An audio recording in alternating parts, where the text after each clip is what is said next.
नमस्कार दोस्तों, आज हम आए हैं सूर्य मंदिर यानी कि सन टेम्पल जो कोणार्क में है। यहाँ पे कुछ ऐसी चीज़ आपको दिखाऊंगा जिसे देखकर शायद आपका मेन स्ट्रीम हिस्टोरियन या अपनी हिस्ट्री बुक से विश्वास उठ जाएगा, क्योंकि हमारी हिस्ट्री की किताबें तो यही कहती हैं कि इंडिया का अफ्रीका से कोई कनेक्शन नहीं था जब तक वास्को डी गामा इंडिया नहीं आया था 1498 में। अब ज़रा इस कार्विंग पे ध्यान दीजिए। ये टांगे देखिए, ये बॉडी और ये गर्दन। क्या ये आपको जिराफ नहीं लग रहा? यहां तक कि इसका चेहरा और बॉडी और कान बखूबी दर्शाए गए हैं, इसकी पूंछ भी।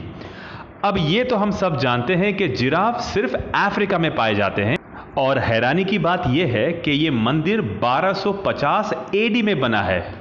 अब और हैरान कर देने वाली बात तो यह है कि मिस्र में या इजिप्ट में जिराफ नहीं पाए जाते, बल्कि उससे काफी नीचे डाउन साइड ऑफ अफ्रीका में पाए जाते हैं।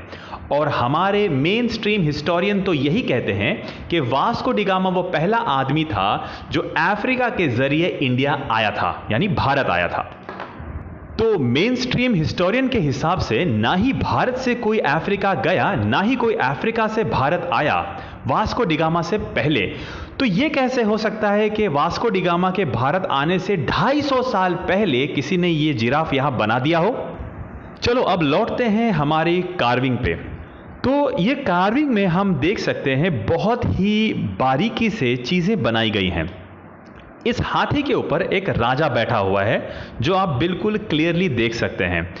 यहां तक कि वहां पे एक और आदमी बैठा है जो इसका महावत है, जो हाथी को चलाता है या उसको गाइड करता है। और दूसरी तरफ जिराफ के साथ कुछ लोग खड़े हैं जिन लोगों ने स्कर्ट जैसा कुछ लंबा पोशाक पहना हुआ है।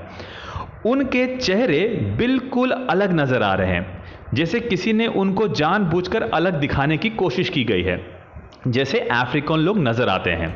तो क्या अब हम सोच में नहीं पड़ जाते कि जो हिस्ट्री की किताबें हम लोगों ने पढ़ी हैं वो कितनी सही और कितनी गलत हैं? चलो अब मान लेते हैं कि भारत से कोई राजा अफ्रीका गया हो, तो अगर ऐसा हुआ होगा तो जिसने ये कार्विंग की है उसे वहाँ फिजिकली होना पड़ेगा, तभी तो वो देखकर इसे बना पाएगा। अब दूसरी संभावना ये है कि अफ्रीका से कुछ लोग भारत आए ताकि जिसने इसे बनाया है उसने उनको फिजिकली देखा हो। यानी वास्को डी गामा से पहले कुछ लोग भारत या तो जमीन के रास्ते या पानी के रास्ते आए। सिर्फ आए नहीं, अपने साथ एक जिंदा जिराफ भी ले आए। इतनी बेमिसाल बात हमारी हिस्ट्री की किताबों से नदारत है। और हमारा भारत और अफ्रीका के बीच में मित्रता थी, ये भी गायब है।